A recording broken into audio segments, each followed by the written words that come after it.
Millions tuned in, expecting the usual combination of incisive wit and spirited mockery. Pam Bondi stepped onto the stage in a navy dress that contrasted sharply with the show's colourful backdrop. At 56, she carried the authority of a legal veteran, Florida's first female attorney general, renowned for prosecuting human traffickers and spearheading major drug cases. Her role in defending President Trump during his first impeachment and her recent claims about election irregularities had already made her a prime target for late-night comics. Yet Bondi's composed smile betrayed no hesitation. She was prepared for the confrontation ahead. Colbert opened the segment with a pointed remark about Bondi's record. "Tonight we have Trump's defender, who seems to have forgotten her oath to the Constitution," he announced. Drawing raucous applause from the studio audience, Bondi's expression remained unwavering as the laughter subsided. Rather than retreat, she leaned in, signaling that she intended to engage on her own terms. When Colbert pressed her on the dozens of court cases that found no evidence of widespread election fraud, Bondi responded with calm authority. "I took an oath to the Constitution, not a political party," she noted. "Any good prosecutor examines evidence when processes seem flawed." She clarified that dismissals on procedural grounds did not equate to a substantive review of the facts. The host's smirk faltered as the audience murmured in surprise. This was no longer a routine caricature. The dialogue shifted to the southern border and the growing fentanyl crisis. Colbert accused her of peddling conspiracy theories, mocking her stance on policies he dismissed as partisan. Bondi cited her first-hand visits to border facilities and conversations with Border Patrol agents whose hands were tied by federal directives. Her depiction of a humanitarian and security emergency reframed the issue as a non-partisan crisis demanding urgent solutions rather than a mere talking point. Colbert then targeted Bondi's ethics, referencing a $25,000 donation from Trump's foundation to her political committee. He implied a quid pro quo in her office's decision not to pursue fraud claims against Trump University. The studio gasped as Bondi paused, then responded with measured clarity. The contribution was fully disclosed, handled by career prosecutors and entirely legal. She pressed Colbert on his own platform's acceptance of donations to political allies, exposing a perceived double standard in his scrutiny. As the exchange deepened, Bondi seized the broader question of media responsibility. She challenged selective outrage, contrasting Colbert's rigors applied to Republicans with the softer treatment often granted to Democrats. Her insistence on consistent journalistic standards echoed beyond the segment, resonating with viewers across the political spectrum. In that moment, the usual rhythm of late-night banter gave way to a substantive debate about ethics and accountability. When the segment concluded, the studio sat in stunned silence. Even Colbert's most ardent supporters witnessed their host struggle to regain control.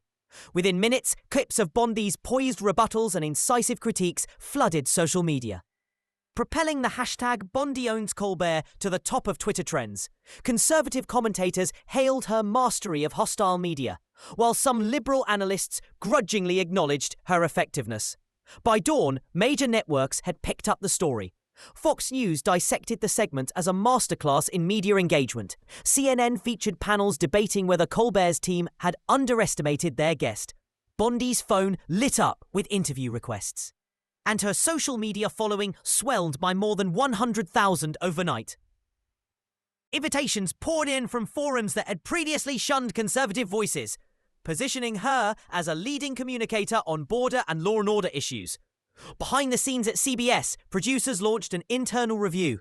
Protocols the guest preparation were scrutinized, and bookers began screening prospective interviewees to avoid future Bondi effects. Late-night counterparts took note, adjusting their vetting processes to assess whether potential guests could flip the script with well-honed arguments. The long-term repercussions extended into educational and political spheres. Journalism schools incorporated the Colbert-Bondi exchange into curricula as a case study in interview tactics and counter-tactics. GOP media trainers circulated clips to instruct candidates on navigating hostile questions. Even Democratic strategists privately conceded that the dynamic had shifted, acknowledging that audiences responded to substance over spectacle. Despite the viral moment's allure, Bondi remained focused on the issues that drove her public service. She continued appearances on news programs, advocating for comprehensive border reforms and coordinated efforts to combat illicit opioid trafficking. In public addresses, she rarely revisited the Late Show segment, emphasizing instead the everyday challenges facing American families. 6 months on, the legacy of that televised confrontation endures as a testament to the power of preparation and composure. In a media environment often accused of echo chambers and superficial ridicule, the exchange demonstrated that rigorous, principled debate can transcend partisan lines. It reminded audiences and media professionals alike that even the most polished entertainers can be unsettled when confronted with unwavering factual counterarguments. Pam Bondi's performance did more than defend conservative viewpoints. It illustrated that respectful yet firm discourse remains possible on American television. By refusing to be intimidated and steadfastly upholding the standards she championed, she set a new benchmark for public engagement. In doing so, she underscored a timeless truth. In the pursuit of a healthier democracy, every voice, regardless of politics, deserves the challenge of honest, consistent scrutiny. In the months following that pivotal exchange, viewership data revealed unexpected shifts in audience composition. While The Late Show initially experienced a surge in ratings driven by curiosity about the viral segment, independent viewers, a key demographic for late-night programming, subsequently declined by nearly 15%. Focus groups comprising politically unaffiliated participants explained that witnessing a host's struggle to maintain objectivity had altered their perception of the show's credibility. One focus group member, but seeing him dismiss serious concerns made me question whether his commentary is more entertainment than analysis. Amid these fluctuations, conservative and liberal commentators alike acknowledged the broader implications of the Bondi-Colbert confrontation. On the right, media trainers adopted her methodical preparation as a blueprint. GOP congressional hopefuls recited her fact-based responses at campaign rallies, emphasizing the importance of policy over partisanship. On the left, pundits debated whether late-night hosts should recalibrate their approach when interviewing guests with divergent views, lest their platforms be perceived as echo chambers rather than forums for genuine dialogue. Even Stephen Colbert addressed the episode in subsequent broadcasts. He praised the value of including diverse perspectives, conceding that challenging interviews can strengthen public discourse. Yet critics noted a perceptible change in the show's dynamic. Producers reported lingering caution during booking, wary of another guest who might mirror Bondi's level of preparation. Beyond television, the segment became a teaching tool in academic settings. Leading journalism programs at Columbia and other institutions assigned students to analyze the transcript, dissecting moments when aggressive questioning tipped into dismissiveness and identifying how a subject's composure can shift the narrative. Professors highlighted the episode as evidence that thorough research and adherence to ethical interviewing standards are indispensable, regardless of the guest's political alignment.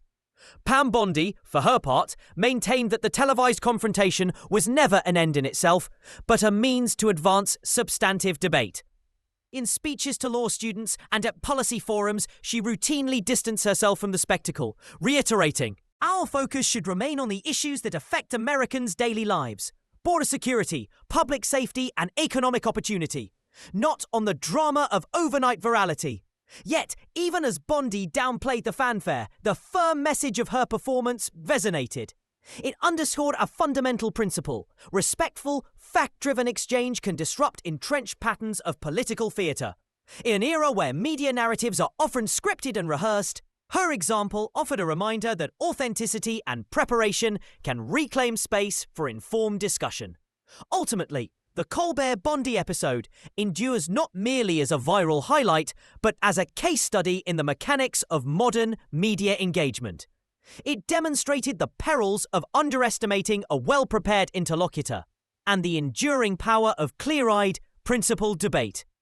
As audiences continue to seek news and commentary that balance rigor with respect, the lessons of that late-night confrontation remain more relevant than ever.